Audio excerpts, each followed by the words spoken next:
Welcome everybody that's interested in a corridor-wide update. We are going to run through a presentation talking about a little bit about our schedule, proposed station areas, and some visualizations within the corridor. And then for anybody that has questions, we have time at the end. Please feel free, if folks are joining in, to leave questions in the chat as we go, and we will get to them. So starting out, the blue line is part of our metro network, which connects us all over the region. So whether you're going to Mall of America or the airport or destinations within the corridor, such as the Robbinsdale downtown, wonderful businesses along West Broadway in Minneapolis, or correspondingly wonderful businesses around on West Broadway and Brooklyn Park, you're connected to a fast, frequent network of reliable service. So right now, it's giving me a, can you everybody see my content? It's giving me a weird message. Okay, I can see it. Click it away. I'll just click it away. Hopefully that didn't do anything. So right now, we're in the process of identifying a community-supported alignment that'll take kind of through the rest of the year. And beyond that, we'll still continue to have many conversations with the community. We'll have an environmental process. We have to develop construction-ready design plans and do additional engineering. And then there'll be, of course, a few years of construction, 3 to 4, before we open the line. Our goal right now being 2028. So this is the beginning of a discussion to get into much more detail as we go. So I'll run through a little bit about our proposed station locations before turning it over to Nick to run through our visualizations. Just kind of put a little context right now. This is kind of our first blush at the best locations for stations. We want to continue to have many conversations with the community as we specifically cite these stations, and then we'll refine them as we further develop design and get into all the details of these stations and station areas. So expect ongoing conversations with us. And as you see these, do these locations feel right? Is there anything missing? Kind of that is part of the discussion that we're reaching out to community today. So the stations that I'm about to show, to cite them, these are some of the things that we took into consideration. Previously planned stations, feedback from community stakeholders. We have an interactive map online. People gave us a lot of locations that they were interested in. Obviously key destinations, that's been something we've been asking about for some time. And then spacing. So light rail, you need some spacing between your stations for light rail. So half a mile to a mile, and just kind of figuring how all of that fits together. So with that, in Brooklyn Park, basically our stations as designed can remain. So there's 4 stations that were part of the previous project that can remain part of our current version of the project at Oak Grove, 93rd, 85th, and Brooklyn Boulevard. As we kind of get into southern Brooklyn Park and then enter Crystal and Robbinsdale, the previous alignment here is in gold, and we can stay fairly true to some of these station locations. So serving a major park and ride at 63rd, vibrant business district in Crystal, as well as downtown Robbinsdale. One of the things that we heard the most in our past project was the desire to serve North Memorial Hospital, being a major destination both for hospital services and clinical services. And so this station at the southern portion of the line really connects folks to that amenity and to that regional destination that many people are going to, both in terms of a lot of employment, a lot of folks, and the services as well. Getting into Minneapolis, we have 2 route options. One is along Lowry Avenue to Washington, and another is along West Broadway with various linked options of how we would travel to West Broadway from Target Field. There are many kind of places that help us connect. So thinking of both the C line and D line connections, as well as where these stations are placed, tend to be very big business hubs within the neighborhoods. So thinking of where people are going, where they want to get, and kind of the best places to potentially place stations. That is the same too when you get down to kind of the Plymouth area. There's a little hub of services and businesses and awesome places to go. So kind of with that idea in mind, this is kind of what we're putting out first forth. to get folks' feedback on. And as we move forward, we'll weigh these station areas against our project principles and goals. There are a line of things that help us guide our overall work. Continued public engagement. Obviously, there's, engineering plays a factor, like we need kind of tangent track to place a station. They're about 300 feet long, those type of things. And obviously, the population's destinations, job access is kind of one of our number one things. We also look at available right of way and where we can place stations to have the least amount of impact for the greatest, also positive impact, and what future land use might be around these stations. So as we place them, we kind of place them in areas that have a little bit more density and could continue to in the future. And so with that, I'm going to turn it over to my colleague, Nick. We have a couple examples kind of per city of some of our visualizations, and he'll walk us through that now. Take it away, Nick. All right, well, thank you, Sophia. My name is Nick Landwehr. I am with Metro Transit and the Metro Transit project lead for engineering and design on the project. So want to walk through the LRT visualizations. We kind of have two different sets in Brooklyn Park, as Sophia mentioned before, with the station exhibit. We have stations that are already designed. We're at 90% design in that area. 4 out of the 5 stations are in that design area. As we get down into 63rd, that station will be moving a little bit, have to move a little bit out from the railroad corridor into County Road 81. And so we need to analyze how that operates and fits within there.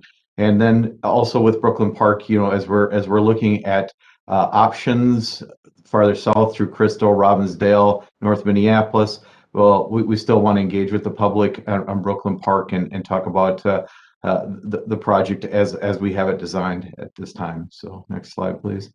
So again, in Brooklyn Park, our plans are a little bit more developed here, are quite a bit more developed here. We're at 90% again. So these are renderings from our 90% plans, and they indicate how center platform station along West Broadway functions. This is at 85th Avenue. So the station platform is showing on the left-hand side of the intersection. So the up down, I guess north, or the up down east west in this case is 85th Avenue, and then the through traffic with the station is West Broadway.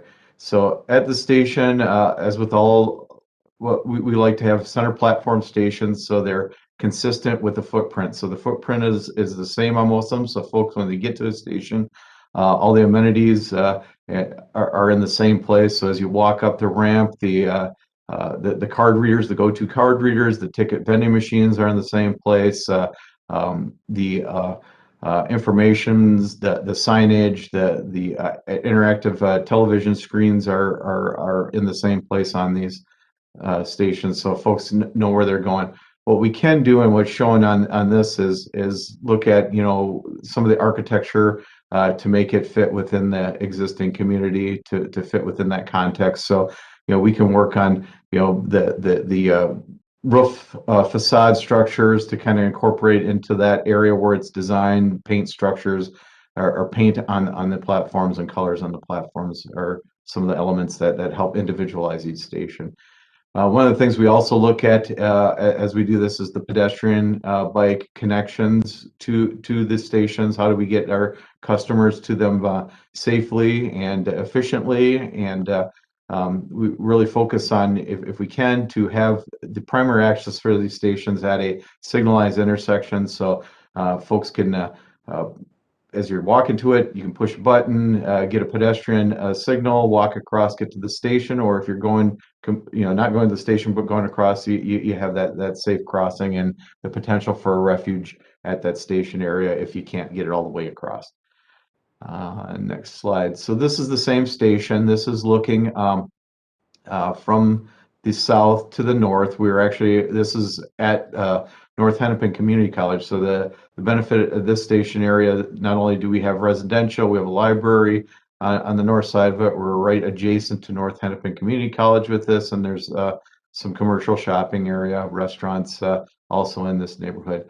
This on the south end, this shows our secondary or a second access to the platform for pedestrians. So although it's not at a signalized intersection, as folks are getting to wanting to cross the road to the traffic, there's flashing beacons for the crosswalk that the pedestrian can push a button, get that recall, get over to the station platform, and part of the station platform too, as we get to it, is we have boxes in there that kind of direct pedestrians as they're crossing the tracks to look in the direction of travel of the train. So we have that positive visual confirmation that where the trains are coming through. So this is all in an effort to make these as safe as possible. Next slide, please. Just another visual showing how the platform itself operates with the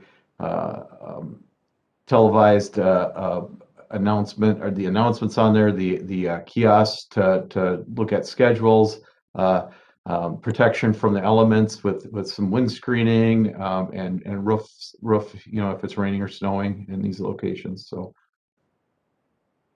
So as we move down the alignment, this gives us a little bit more leeway to go. So we'll have visualizations here that are a little bit more conceptual, because we're moving now off of from what the last alignment or our previous alignment was along the Burlington Northern Freight Railroad. We're moving into County Road 81. So we want to take a look at and confirm that is center running at grade alignment for light rail, the best option going forward through this area. So we are looking at right now evaluating a 4-lane road design on most of County Road 81, and we do know that Bass Lake Road is a key intersection in this area for Crystal, and we're looking at how to make that intersection operate the most efficiently. And we are also looking at a station in that location. So next slide, please. So we do have some visualizations. Again, I want to point out that in this location, we're not at 90% anymore. We're kind of back down into that 5-7% design. So we're going to show some graphics that show the existing conditions along the route and route options, and then what center running light rail could look like in there. They're not very detailed as far as a description of specific widths for road and sidewalk. We haven't spent a lot of time or really any time on landscaping, hardscaping, and we really do need to dive into how intersections fit in and operate through here. But these give a good visualization so people can understand how the light rail can fit within the existing corridor. All these visualizations are also on our project website, so I'm going to go through them fairly quickly, but if folks want to take a look at the project website, we have an interactive map. You can click on the camera in that map and pull up these drawings and spend some more time with them. So this visualization here is the existing visualization just south of Bass Lake Road, and again, this a visual concept. So we're looking at 6 lanes in each direction. There's a center median through here. There's trails on either side of the roadway, a boulevard on either side of the roadway. In this condition, we have commercial on both sides, but directly adjacent to the west side of the road, there is a frontage road in this point. So next slide. So this is a concept of how that center running alignment would look through here. What we are showing here is a reduction or dedicating 2 of the lanes to traffic in here, and then 2 of those 6 lanes would go towards a light rail alignment in there. So we have a center running light rail in this area. We have the 4 lanes in here. We maintain the frontage road in this location, and we also maintain those pedestrian ways, the sidewalks and trails on either side of the roadway. One thing to point out on all of these maps is up in the upper right hand corner, there's a photograph of the existing condition of that. So that's how it looks. That's what these visualizations are based off of, the graphics. And then on the left hand side, we have a key map of kind of the specific location of where these visual renderings are at. So we're again back in Crystal, right around 48th Avenue. This is a more of a residential area, so we have residential on both sides of the alignment. Again, it's a 6-lane roadway through here with the center running median, boulevards on both sides, trails on both sides, and in this location, we have a frontage road on the east side of the road. So as we go forward, this is a concept of how that center running light rail fits within this alignment with the 4-lane configuration. We can pretty much fit within that existing curb line of the roadway before. We maintain the trails on both sides, and we can maintain the frontage road on that side, on the east side also. So moving down into Robbinsdale and some of the design considerations we're looking at here again. Again, we want to confirm a center running at grade on County Road 81 is the best option to move forward with. One of the key things that we want to keep look at as we're going through the downtown Robbinsdale areas, that we want to maintain the existing intersections through there. Specifically intersections at 42nd, 41st, 40th, 36th, 35th are out there now. They're all signalized. They're full movement intersections, and our goal and where we're at is maintaining those. So we specifically want to focus on pedestrian safety in this area. This is, as we're reaching out to the public and getting comments back, that is one of the big concerns at this area right now with the roadway going through it. And as with all places, that and the higher speeds of traffic, that it's maybe not quite as pedestrian friendly as it could be. We'll strive to, in our design, to improve those facilities and those conditions the best we can to make it a safe and inviting environment, and hopefully pull that community together with the project and make it a good downtown area. Again, in this location, what we still need to develop along here with our concepts is we get farther into engineering, we'll start looking at the green space, how we program it, how we do landscaping, hardscaping, and things like that. So this is again in Robbinsdale. Off on the horizon on the top of the screen is 41st. We're kind of over 40th, looking at this view, bird's eye view. We can see that there's a retaining wall on that left-hand side with parking above it. We know that there's parking underneath that area. We have a sidewalk or trail on both sides with a narrower median in here. We have a full access intersection through this area and 4 lanes of traffic. On the east side, we have a commercial mall with some parking areas. So on this visualization, we show the center running at grade light rail going through here. We're able to, working off of that existing wall on the west side or the left-hand side of your screen.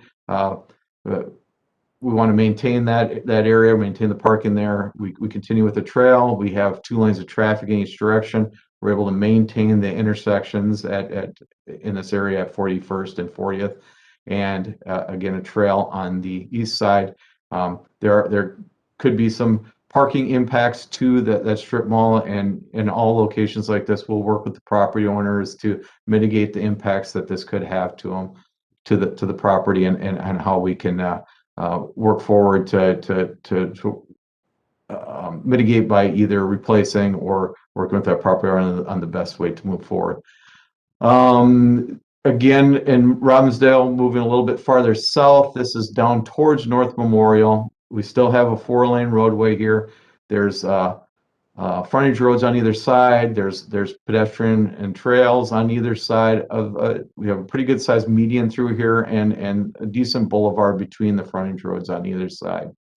So as we move forward with our concept, this shows the center running at grade light rail going through the middle. We're able to maintain those 4 lanes of traffic. Obviously, we're running where the center median is, but we're able to maintain boulevards on either side and the frontage roads, as well as the pedestrian ways through this area.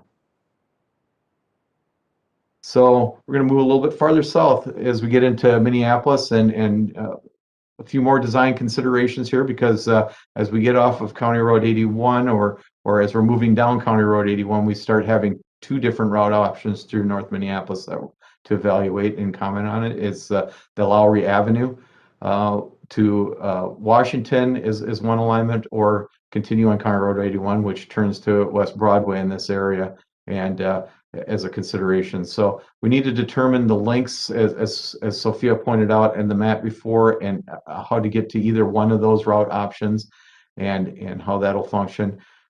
We do know that as we go through this area, there will be impacts to the on-street parking.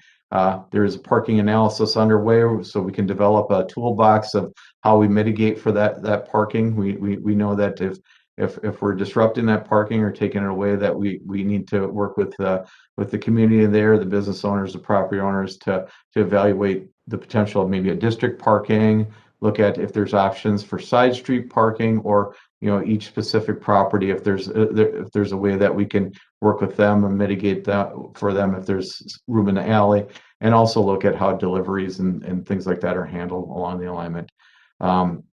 Again, we really need to start looking at the intersection operations, how the traffic signals work, and how the turn lanes fit within that. So again, we need to develop on these designs the details such as landscaping, streetscaping. We know that there's bike facilities along these. How do we accommodate for those bike facilities and take care of those? And as we move forward, engineering the exact dimensions of lane widths and that sidewalk zone are to be determined, but these will show you how those can fit within there. So this is along Lowry Avenue at Newton. This is typical of most of Lowry Avenue, where it's a two-lane road, one lane in each direction. We have a bikeway on the outside of the trails there. There are some areas for off-street parking or on-street parking in this area, as well as sidewalks on either side of the alignment.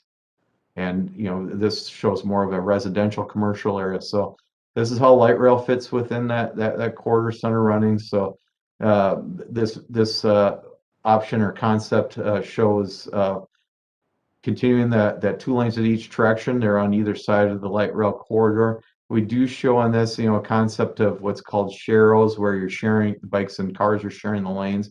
There's other options that we need to look at. This is just one of many options for how we accommodate for bikes in the area. We continue with the move forward a little bit quickly there, but we have sidewalks on either side, and we can see that it kind of moves the front footprint out a little bit more with the light rail in this segment and this concept. So moving along a little bit more on Lowry Avenue, as we get closer to Lyndale, there's probably about 5 or 6 blocks that are 4-lane through here, where there's parking. There's the bike route that's on either side of it. There's a little bit larger median in here, and we have sidewalks on either side. So this is how the center running light rail would fit through there. Looking at maintaining those the 2 lanes of traffic in each direction, that 4 lanes, how bike lanes could fit within there. Obviously, as things start pushing out a little bit, we show that there's probably impacts to the parking in this area, but maintaining that sidewalk, the pedestrian ways on the outside.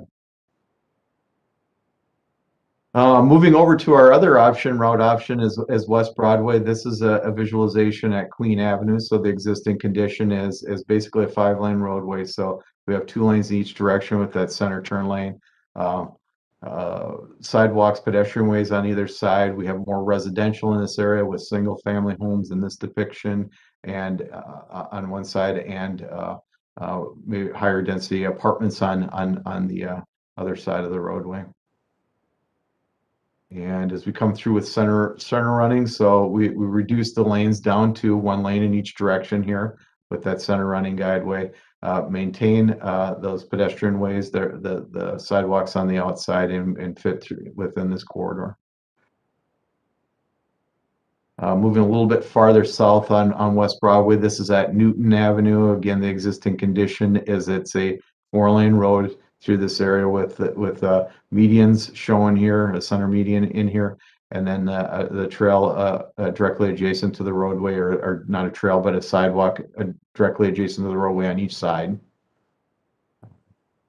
And then this is with the center running LRT. We're reducing it down to a 1 lane of travel, or automobile travel lanes in each direction, with that sidewalk still adjacent to either side of the roadway. Now, a little bit farther south, this is more where we get into the commercial areas of West Broadway. This is at Emerson Avenue, from up over Emerson Avenue, looking to the kind of northwest. 4 lanes of traffic each direction. We have on-street parking in here. There's sidewalks on either side and basically we're built out face to face of buildings in this area. As we go to the next one with the center running, again, we reduce the lanes down to 1 lane in each direction of travel. The parking does go away in this, but we still are able to provide good pedestrian zones on either side of this guideway.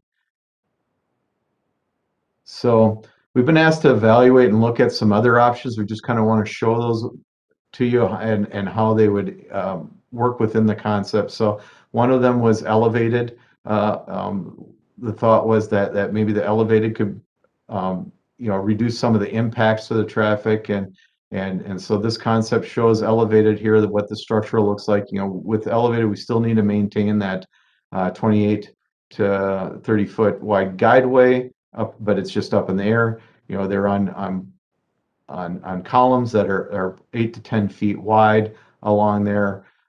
This concept also has a wire frame on either side, and that wire frame is just to indicate the dimensions if there was to be a station in this location and how much wider that would make it. One thing we do notice here is it maybe helps us out with the left turn lanes a little bit more, but we're still only able to maintain 1 lane of traffic in each direction with the elevated way. So it doesn't help us out substantially with getting back more room in the roadway. The next option here is another one that folks said, well, let's take a look at side running, and maybe we can give maybe a little bit more room to the automobiles on each side. Maybe that'll make it more efficient. One of the key concerns or issues with the side running concept is it really does have an effect on all the connections that would come in to it. So anytime we cross the guideway with vehicle travel on it, we need to signalize that crossing, for safe movements and provide left turns through there. So if it's not a signalized intersection today, we really have to look at how we would maintain alleyways, driveways. It really starts having a lot more impact on those with that side running, and pushes the guideway more to one side of the road than the other. Thanks, Nick. Yep. As we're just kind of closing out the presentation portion of this meeting, just also want to touch briefly on some of the work that we're kicking off for anti-displacement. So through this project, we really want to maximize the economic benefit of the LRT and ensure that the changes benefit the residents currently existing in the corridor. Providing opportunities for equal housing, employment, business development, cultural experiences, and just our daily life. And so as part of that, we had heard from the community that really get into this work right away. So we definitely are doing that. We have a request for proposals out to Hennepin County's website, looking for a facilitator or a group of folks that will kind of help us kick off this conversation, that will be looking for implementable policy solutions that'll take us through this project and potentially beyond. So kind of gearing that up, we're just at the forefront of it. We'll probably have these folks on board in September. But if you know anybody that is interested in the work, the proposals are due on July 27th. So there's a little bit more time to do that. And we'll look forward to getting into more conversations with the community on these topics in the coming months. It'll be an essential part of our work, in addition to the design and engineering components that we focused on today. So with that, time for discussion and questions. A couple of things to note. As Nick said earlier, we have an interactive map that has all these visualizations and the station study areas. Please encourage your friends and colleagues and family to visit our website and leave comments on the interactive map. Check it out. You can spend more time with it. We recorded this session today, so for anybody that is interested in listening in and getting these details, it will be available online shortly after this meeting. And project staff is always interested in coming where you are. So we were, for example, different project staff were out different places last night. Some of us were in Robbinsdale at a driveway talk with a group of folks. Some of us were in Minneapolis at a community space chatting, and that's what we want to continue to do. So if the virtual or the larger group doesn't feel like your gig, please visit our website and reach out to our outreach coordinators and project staff. We would be happy to talk with you further. I got the idea of coming to a community garden and that kind of stuff we just look forward to, so we can get into the details. So with that, I don't see any questions in chat yet. A little bit of a smaller group today with us joining online. So we'll kind of just, in addition to putting comments in chat, you can feel free to unmute yourself and ask your question or follow up with us later.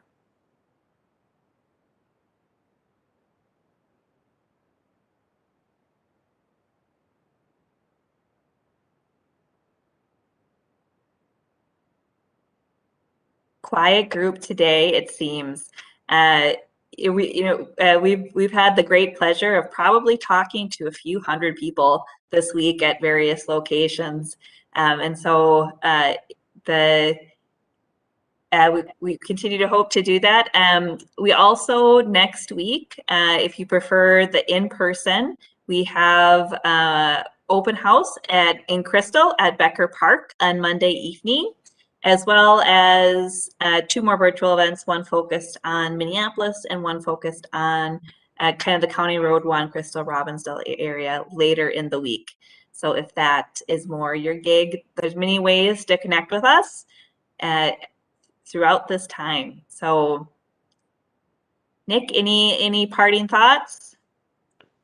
No, I just appreciate the folks that could attend, and we're always available for comments, questions, and discussion anytime. So show up at a meeting or reach out to to us through the website or to Sophia. Thanks. All right, everybody. The bluelineext.org. Thanks for spending time with us today, and we'll see you all again hopefully very soon. Bye now. Thank you.